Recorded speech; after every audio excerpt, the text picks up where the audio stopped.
Alright, so we are continuing my countdown to Halloween, and now we are on Halloween H20, 20 years later. Now, spoiler warning, if you have not seen the movie, don't say I didn't warn you. Now, basically the plot is this is 20 years after the events of the first movie, and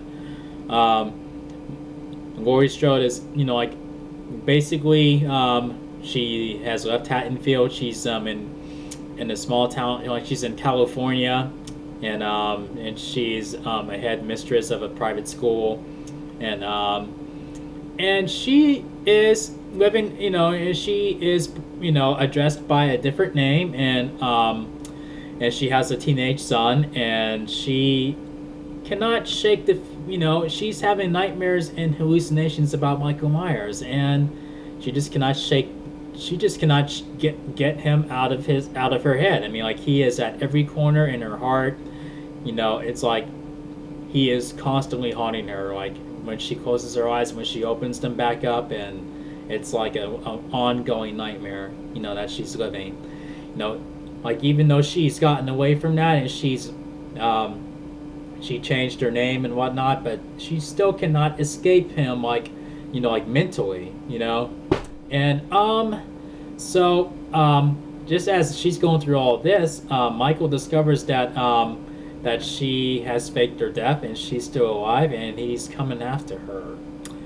So, with that all being said, since they were going with that storyline where it was like in the I guess in the Thor trilogy from part 4 to part 6, where they said that she died in I think they said she died in an accident, and I guess they're sticking with that. And with that being said, I thought that it was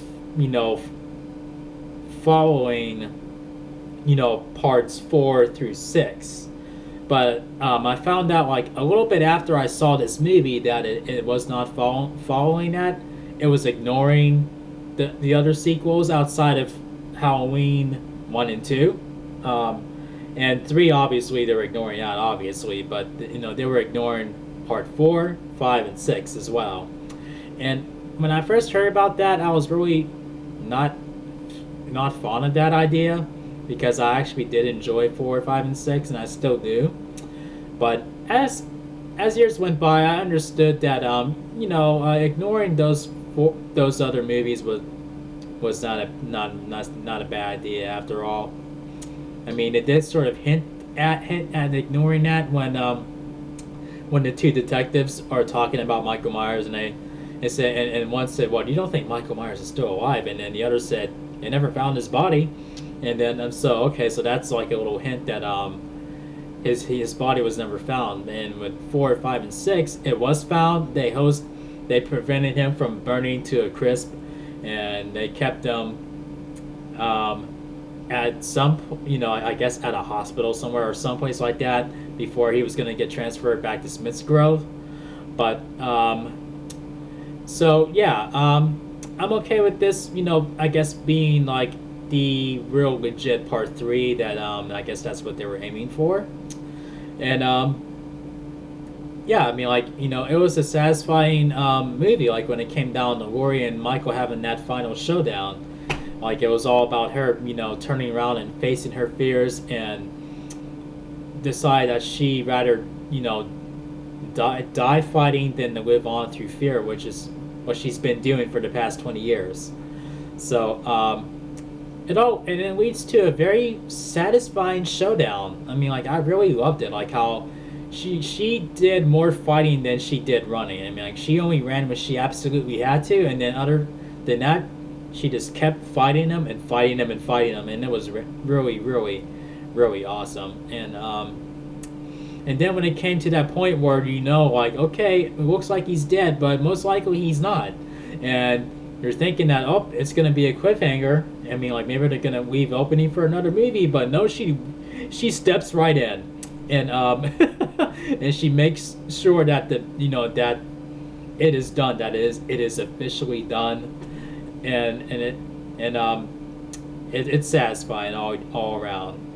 But what I did not like about this movie is the music score. Like, or 98% of the music score, for one, they're recycling, you know, like the music score from Scream and Scream 2, and I did not like that. I really did not like that. I hated that. And another thing that I hated was the way the Halloween theme sounded. No, that's included. But another thing that I hated is that a couple of the characters were watching Scream 2 for for a split second. They were watching Scream 2. Now, my problem with that is that in the first Scream, they were watching the first Halloween.